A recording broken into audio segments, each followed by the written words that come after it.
So far, we have looked at Euler's scheme and the Hume's method for solving IVP problems. Both of them were single-step methods, but we also looked at implicit methods both under the Euler scheme as well as under the Hume predictor-corrector method. In this video segment, we are going to look at the Runge-Kutta methods. These methods form the basis for MATLAB's ODE 4.5 and similar algorithms. So it's very important for us to understand the principles behind the Runge-Kutta methods. I will explain the method for certain cases, and I will also outline what is really implemented under ODE 4.5. So understanding the concepts, the ideas behind this is important, but when you solve problems, you solve the problems using ODE 4.5 command. Now, the Euler scheme is given here. This is what we saw a few videos earlier. Yn plus 1 is equal to Yn plus h f evaluated at Tn comma Yn. This is what we saw as the Euler scheme. Now, instead of just saying h, I'm writing it as 1h, 1 times h. So that I can now say this Euler scheme is of this general form where Yn plus 1 is equal to Yn plus weight W, which happens to be 1 in the case of the Euler scheme. But W is a weight and we can determine what that weight is. It happens to be 1 if we choose the Euler scheme. So weight multiplied by h multiplied by the function evaluated at Tn comma Yn. So this was what was called as Fyn, right? When f was only a function of Yn. But if f is a function of both Tn and Yn, we can write it more generally like this. So that is the Euler scheme, and I want to carry with you this idea that Yn plus 1 can be expressed as Yn, which is the value that we know, plus some weight, multiplied by the step size, multiplied by the function evaluated at the base value. So now what we are going to look at here is, first of all, we are going to look at the explicit Runge-Kutta methods. Later on, we will have a peek at semi-implicit or implicit Runge-Kutta methods. Now, if you come to the explicit Runge-Kutta methods, which are very easy to implement because they are explicit methods, you can represent it by the generic structure. Yn plus 1 is equal to Yn plus summation I going from 1 to nu Wi ki. And I, as I said, goes from 1, 2, 3 all the way up till nu. So we can decide what nu we want. And ki in this expression is given to be h multiplied by the function evaluated at Tn plus Cih, comma Yn plus this summation. The summation goes from j is equal to 1 to I minus 1 Aij kj. So this is what ki is, and C1 is defined to be equal to 0. This looks somewhat complicated, so let's expand this a little bit using two specific examples. Let's take the case where nu is taken to be equal to 1. That's the simplest case. In which case Yn plus 1 would be equal to Yn plus W1 times K1, because the summation will go from I is equal to 1 to 1 when nu is 1. Therefore, this would make sense when nu is equal to 1. Yn plus 1 is equal to Yn plus W1 times K1, where K1, if you look at K1 when I is equal to 1, this would be h f evaluated as Tn plus C1h because I is equal to 1, comma Yn plus this j goes from 1 to I minus 1 and I is 1. So j goes from 1 to 0 Aij kj, right? So we are looking at I is equal to 1. So if you want to call it, you can call it A1j kj. So all I've done is I put I is equal to 1 in this expression for ki. So I get k1 is equal to h times f evaluated at Tn plus C1h, comma Yn plus summation j is equal to 1 to 0 a1j kj. Now C1 is defined to be equal to 0 in the explicit RK method. That's the definition of C1. It is set equal to 0. That's cast in stone. Therefore, this is just going to be Tn because C1 is equal to 0. This drops off. If you come to the second part of this f, yn plus j goes from 1 to 0. That means this term is not existent because you cannot have the summation go from 1 to 0. That means you cannot go anywhere. So this term drops off. So what happens is k1 is equal to h multiplied by f evaluated at tn comma yn. It simplifies to this for the case of nu is equal to 1.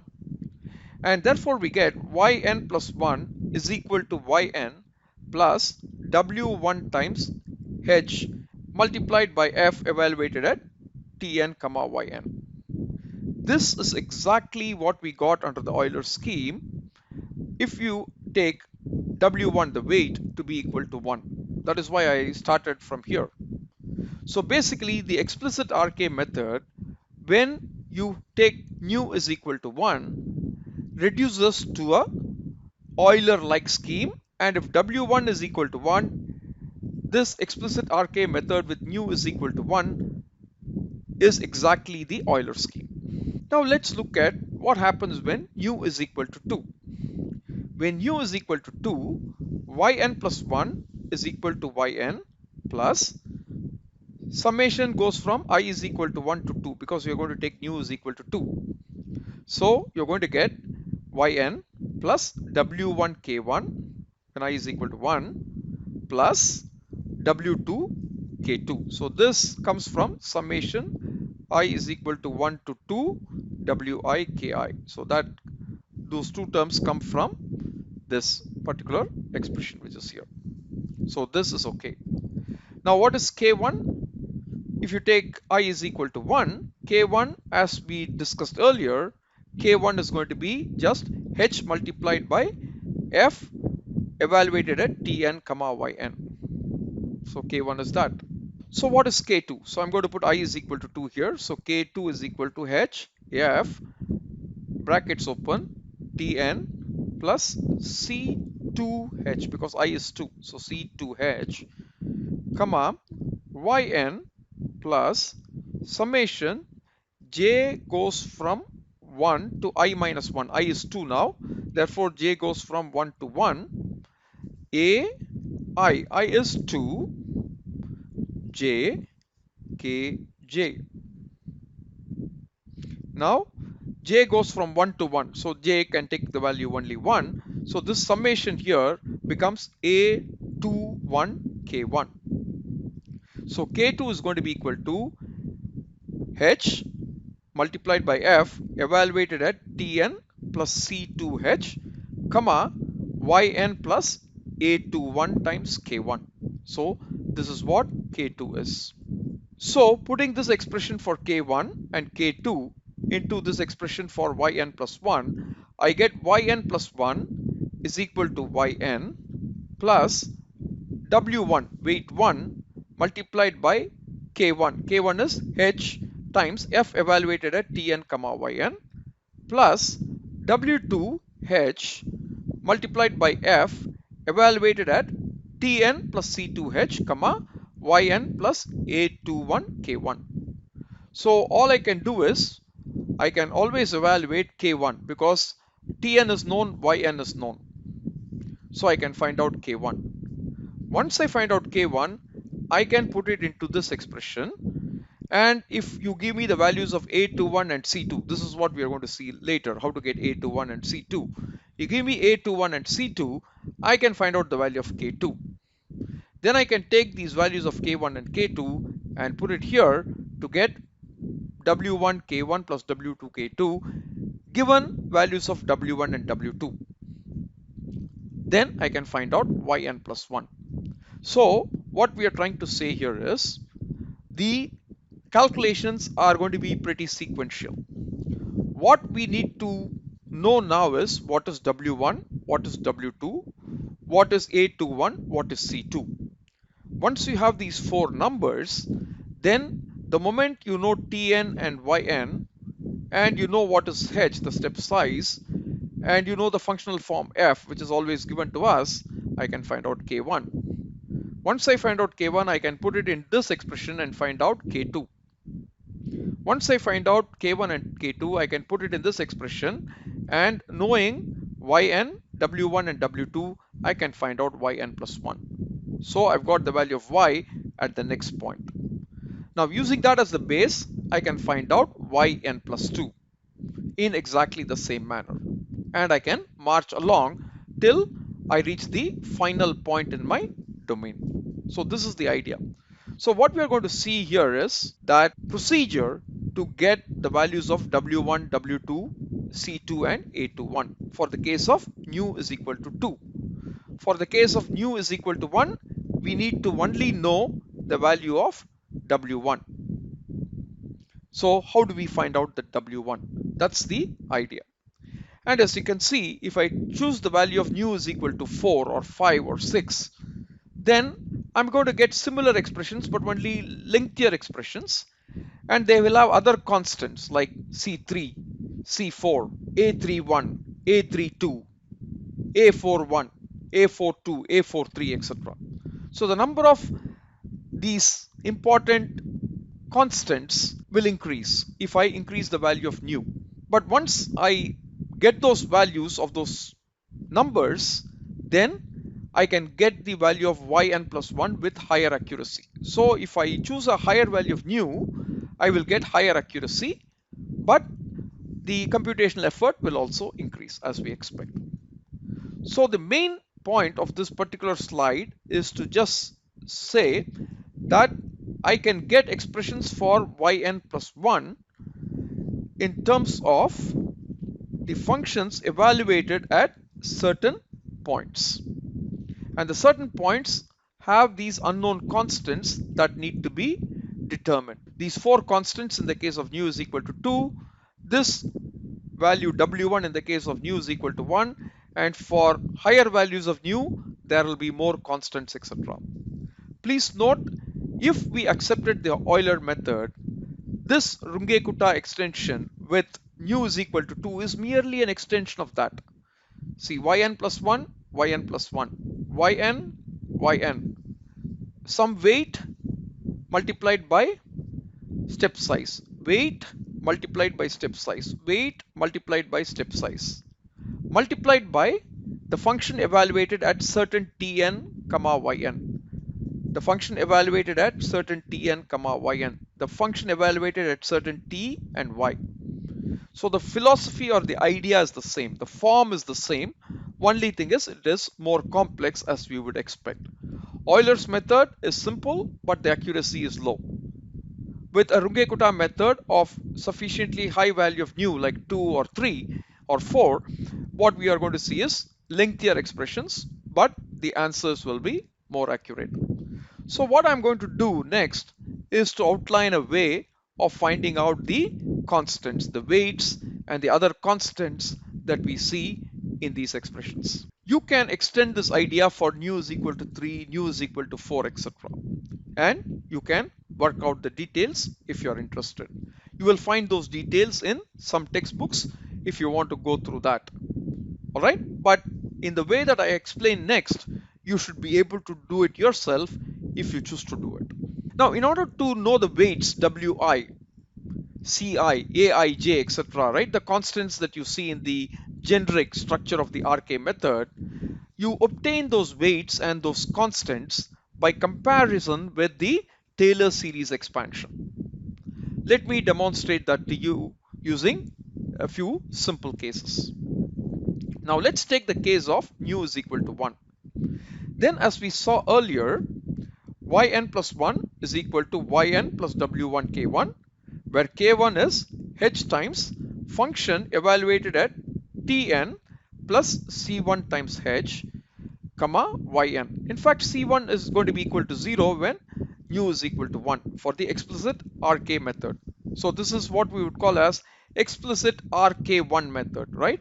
So the explicit is because we are looking at explicit expressions. That means no iterations are going to be involved. and this 1 stands for the value of nu.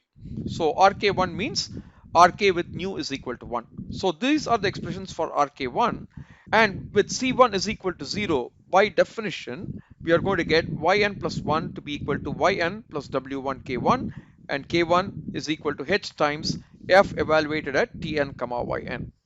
In which case you can write yn plus 1 is equal to yn plus w1h f evaluated at tn comma yn. So the only thing that we need to know is w1. Once we know w1, we have got the rk1 method. So let's see how to get w1.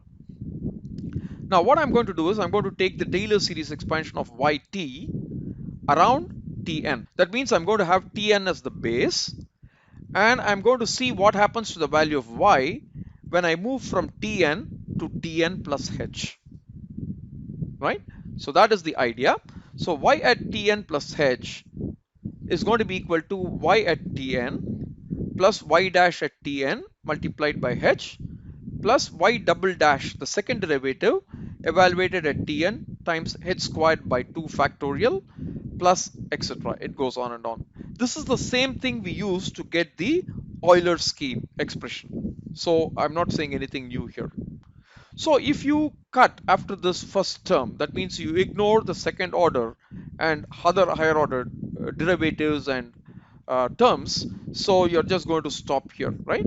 And you know you're going to incur an error of the order of h squared. So let's do that. So y at tn plus h is equal to y at tn plus y dash at tn times h. Now we know y dash at tn is nothing but f of yn, because as we saw for the Euler scheme, dy by dt at t is equal to tn can be written as y dash at tn in shorthand form, and we know from the ODE dy by dt is equal to f of y. Therefore dy by dt at t is equal to tn is nothing but f evaluated at yn, or if you want to write the long form, it is f evaluated at tn comma yn. So basically this is the expression. So yn plus 1 is, instead of that, y at tn is denoted by the symbol yn, just like y at tn plus h is denoted by the symbol yn plus 1, right? So n stands for time t is equal to tn, and then we are moving one step h from tn. So tn plus h is denoted as n plus 1. Then y dash tn is nothing but f of yn times h. Now this is the Taylor series expansion up to the first order derivative term or the first order term. Now if you compare this with what we had for the Runge-Kutta-1 method, so this is what we had for RK1 scheme. When nu is equal to 1, the RK1 method leads to this expression, as we have seen. So if you compare this expression with what we obtained from the Taylor series expansion, the Taylor series expansion has nothing to do with Runge-Kutta. The Taylor series expansion is Taylor series expansion, and we have decided to drop terms that are quadratic, cubic in h, etc. Right? We are ignoring the second derivative, third derivative terms. Whence we get this. So if you compare this with what we got from the RK1 scheme, you readily note that W1 should equal 1. You're just comparing yn plus 1, yn plus 1, yn, yn. H, h. F of yn is nothing but f at tn comma yn. Those are the same. So this W1 should be equal to 1. So that is the conclusion. So the RK1 scheme has W1 is equal to 1, which means the RK1 scheme is exactly equal to the Euler's explicit scheme. There's no difference. So we can recover the Euler method by choosing W1 is equal to 1. And as I said earlier, because we truncated after the first derivative term or the h term, the term that is dropped off has this h squared component in it. As you can see here, we dropped everything from here, right? Everything to the right of it we dropped, and the leading term has this h squared. So the local error is of the order of h squared. We call it truncation error because we are truncating this infinite series here, right here. So the term that is the leading term in what has been dropped off will be the dominant component in that. Therefore the error, the truncation error, is of the order of h squared. So this is how we said we can use Taylor series expansion to find out the value of W1. And W1 was the only parameter when we looked at RK1. So that was easy. Now when you're going to look at nu is equal to 2, that means we are going to look at RK2 scheme, how to derive the RK2 scheme. We know that we are going to face with some extra complications. It's not going to be easy as RK1. But let's proceed. Now we have seen this expression before. Yn plus 1 is equal to yn plus w1 k1 plus w2 k2, with k1 denoted as h f evaluated at tn comma yn. You can also take this as h f yn. These mean the same. And k2 is h multiplied by the function evaluated at some value of t, which is tn plus c2h, and some value of y, which is yn plus a21 times k1. So this RK2 scheme has 4 parameters, if you like: w1, w2, c2 and a21. We need to determine the values of these 4 parameters, so we have to look at comparing this with the Taylor series expansion, as we shall see. It is a little bit mathematically involved, but it is not difficult. Let's take a look at that. Putting the values of k1 and k2 in that expression, the RK2 scheme is going to be yn plus 1 is equal to yn plus w1 times h times f evaluated at tn comma yn plus w2h f evaluated at tn plus c2h comma yn plus a21 k1. Now I can express it in this particular form: yn plus 1 same, yn same, w1h f evaluated at tn comma yn, this is also the same, plus w2h function evaluated at tn plus c2h, this is the same, comma yn plus a21 and k1. K1 we know is equal to hf tn comma yn, so that is what it is here. Alright, so instead of k1 I have substituted h times f evaluated at tn comma yn. So this is the expression, and you can see the right hand side has only tn and yn. It does not have anything to do with subscript n plus 1. So this is the explicit method. So this is the explicit RK2 method. And you can still see W1, W2, C2 and A21. So we need to figure out all of them. So I hope you can see the beauty of this. This is RK2. And till this point, right, the structure looks very much like Euler or RK1. So this is the extra term that we have in RK2. This extra term is going to contribute to the increased accuracy. So you're going to spend some effort in finding out these values, the function at those points, and then you're going to multiply it with h and multiply it with w2, etc. Right? So you're going to do some computations, but this term is going to contribute to a better estimate of yn plus 1. To proceed further, let's focus our attention on only this term. So we think yn w1h function evaluated at tn comma yn, this is simple, w2h is simple. So this looks like a beast now. So I'm going to take a look at this part, f tn plus c2h comma yn plus a21 times h multiplied by f evaluated at tn comma yn. This is what I'm going to focus on right now. What I'm going to do is, to treat or handle this term, I'm going to invoke calculus and I'm going to approximate this, right? So please note, this represents a perturbation from f tn comma yn. So this is the base value, right? Tn comma yn is the base value. We know tn, we know yn. We are trying to find out yn plus 1 at time tn plus 1. Right? That's our goal in kind of coming up with these expressions. So this is f evaluated at tn plus c2h. That means the change I'm making in tn is c2 times h. I'm making that change in tn to reach tn plus C2H. So I'm perturbing Tn by C2H.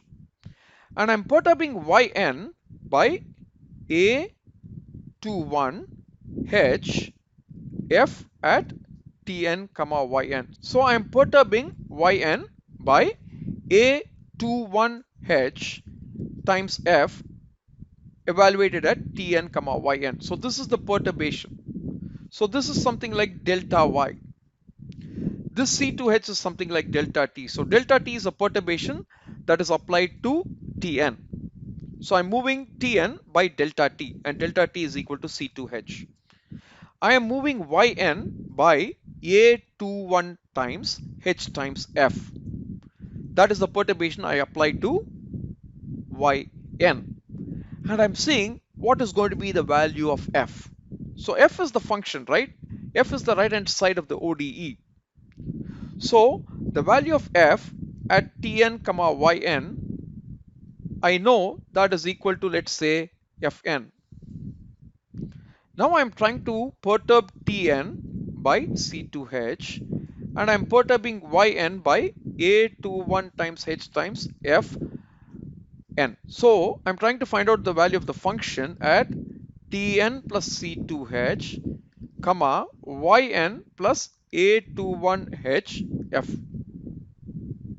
So this value is, let's say, Fn plus 1. So I'm trying to see if I perturb T by a certain amount, if I perturb Y by a certain amount, what is the change in the function F. So that's what I'm trying to find out. That is this exact idea. So whatever you see here can be expressed as the function evaluated at Tn comma Yn. That's the base value, plus the sensitivity of the function F with respect to T multiplied by delta T,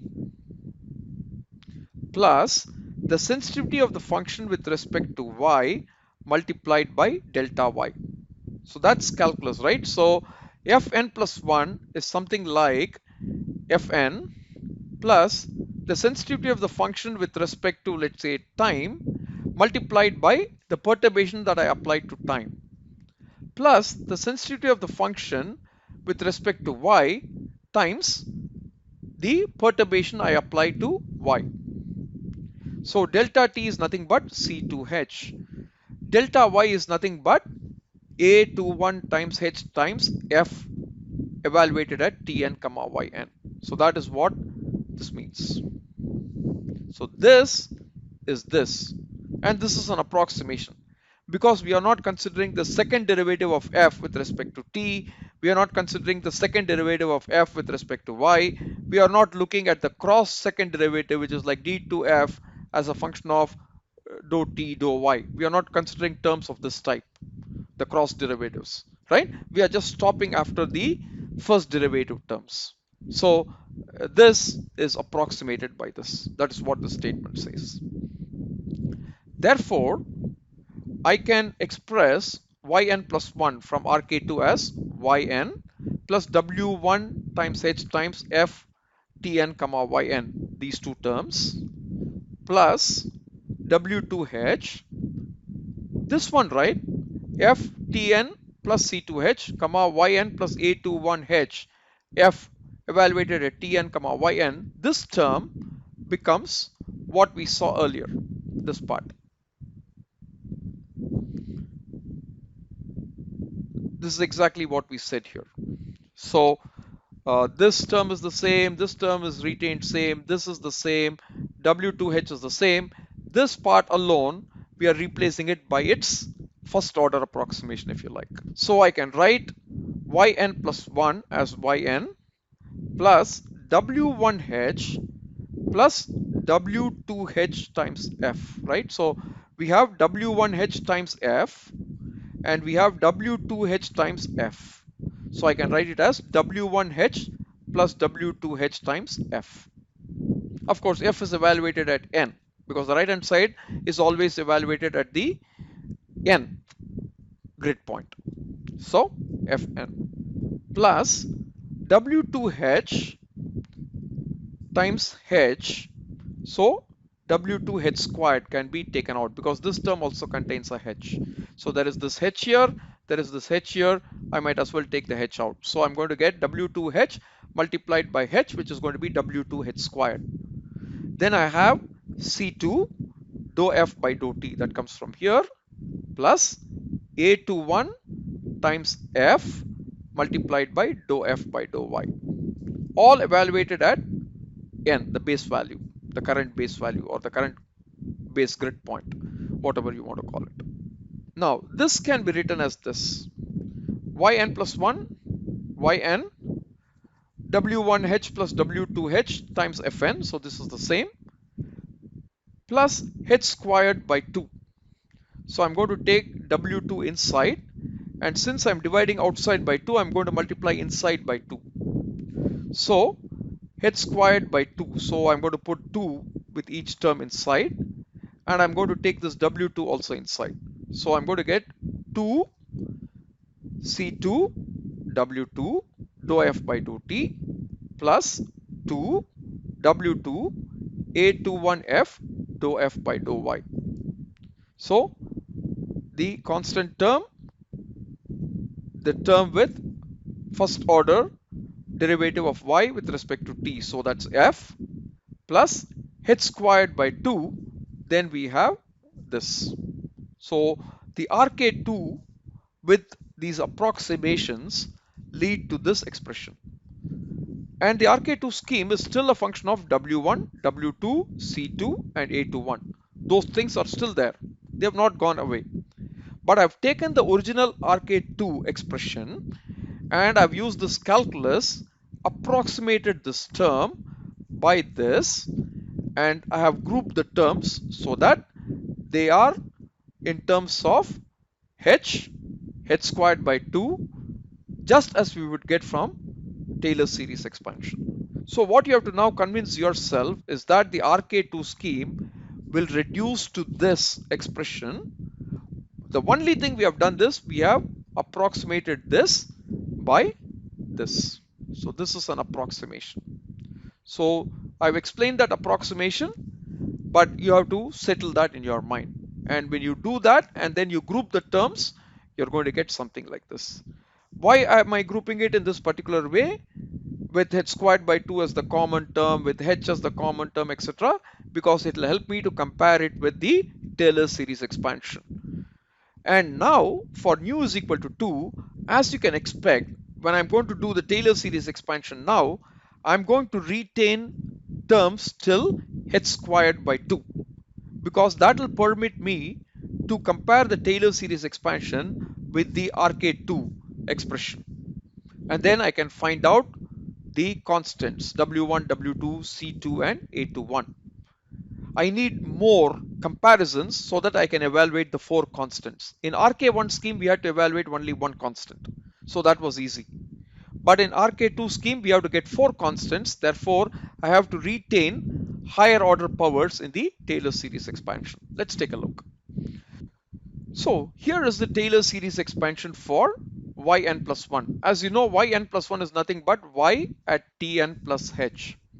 So y at tn plus h, we know it is equal to y at tn plus y dash evaluated at tn multiplied by h plus the second derivative of y with respect to t evaluated at t is equal to tn multiplied by h squared by 2 factorial, and 2 factorial is 2, plus the third derivative of y with respect to t, and that third derivative is evaluated at t is equal to tn multiplied by h cubed by 3 factorial, etc. That's how it goes. This is the Taylor series expansion. Now I'm going to chop off after this term. I'm going to retain the first 3 terms and all of this will be dropped out. So the truncation error is going to be of the order of h cube, because that is the first term in the truncated part. So the local error is of the order of h cube. So let's keep that aside. Now we know y dash tn is nothing but dy by dt evaluated at t is equal to tn. And dy by dt is nothing but f, right? Because our original IVP is dy by dt is equal to f of y. Therefore, y dash is nothing but f. So y dash can be replaced by f, and y dash evaluated at n should be replaced by fn. Similarly, the second derivative, right? So if dy by dt is equal to f of y, d2y by dt squared is going to be f dash of y, right? So you're taking derivative of both sides. So I can write d2y by dt squared as df by dt. And if it is evaluated at yn, we will just call it as df by dt evaluated at n. So you're going to have this second derivative of y replaced by the first derivative of f and h squared by 2. So I hope you're convinced that this is obtained from Taylor series expansion. So now I can write yn plus 1 as yn plus fnh plus this derivative, right, df by dt. df by dt, as you know, is the total derivative of f with respect to t. And f is a function generally of t comma y. That's what we have said. So df by dt will be equal to dou f by dou t, the effect of t directly on f. So that is be dou f by dou t.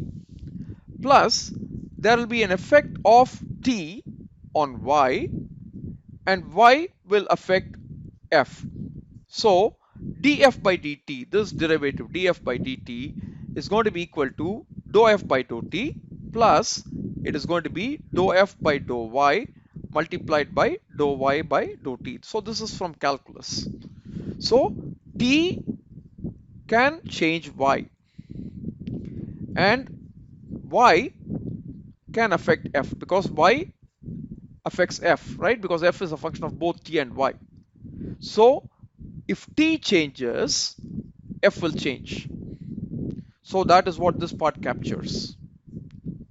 But what also happens is when t changes, y will change because dy by dt is equal to f of t comma y. So when t changes, y will change, and when y changes, f will change. So this part captures that indirect effect of t. This is the direct effect of t, and this is the indirect effect of t. So t affecting y and y affecting f. So you can write df by dt as a combination of these two things from calculus. So from here to here, I hope it is clear. Also note that dou y by dou t is nothing but f. Therefore, this expression will be yn plus 1 is equal to yn plus h fn plus dou f by dou t plus dou f by dou y times f h squared by 2. So this is the expression for yn plus 1 that we get from the Taylor series expansion, retaining up to the quadratic term. Once we have this, then we can go back to our RK2 expression. So I'm going to be comparing this, which we got from Taylor series expansion, with what we got from RK2. So RK2 also we have done some approximation. For Taylor series also we have done some approximation via truncation. So in both cases there are some approximations, but we can now bring these two together and compare. So if you compare the term on the left, it's the same. Yn is the same. Now hfn. Here we have fn, and then you can bring this h outside. So we have hfn multiplied by w1 plus w2. So this is like w1 plus w2 h times fn. This is what we get from RK2. Taylor series expansion just gives you hfn. So if you want this to be the same as this, w1 plus w2 should be equal to 1. So that is the first equation we get. w1 plus w2 should be equal to 1 if the expression for yn plus 1 from Taylor series expansion should match the expression for yn plus 1 from RK2. So w1 plus w2 should be equal to 1. Now you have h squared by 2 here, you have h squared by 2 here. You have dou f by dou t here, you have dou f by dou t here, but you have 2c2w2 multiplying dou f by dou t. So if you want this and this to be the same, we will say that 2c2w2 is equal to 1. Then this expression will be the same as this expression. Again, we have f, we have f. We have dou f by dou y, we have dou f by dou y. So if 2w2a21 is equal to 1, then this term will be equal to this term. So the RK2 expansion will equal the Taylor series expansion up to the second order term if these three expressions hold. W1 plus W2 is equal to 1, 2C2W2 is equal to 1, 2W2A21 is equal to 1. We have the case of three equations, but we have four symbols. So there are four unknowns, there are only three equations. So you're going to have infinite number of solutions because we can assume any particular combination. So I can choose W1 is equal to 0. Then W2 will become 1. And then C2 will become half, A21 will become half. I can also say that W1 is equal to 3 by 4 and W2 is equal to 1 by 4. Then this equation will be satisfied. So when I put W2 is equal to 1 by 4, I can get C2 to be equal to 2. And I can get A21 to be equal to 2. So there are many choices like that. One could go on and on. One possible choice is to choose W1 and W2 to be same as half. So W1 is half, W2 is half. It satisfies this equation. When W2 is equal to half, C2 will be equal to 1. And when W2 is equal to half, A21 will be equal to 1. So out of the many possible answers for this problem, one answer is for W1 and W2 to be half and C2 and A21 to be equal to 1. That's a convenient choice. So the RK2 method with a local truncation error of the order of h cube simply reduces to this. W1 is half, W2 is half.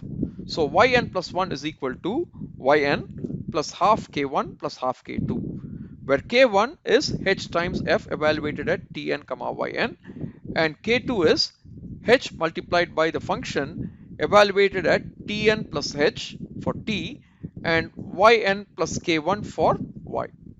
So this is the explicit RK2 method. I'll stop here and I'll catch up with you in the next video.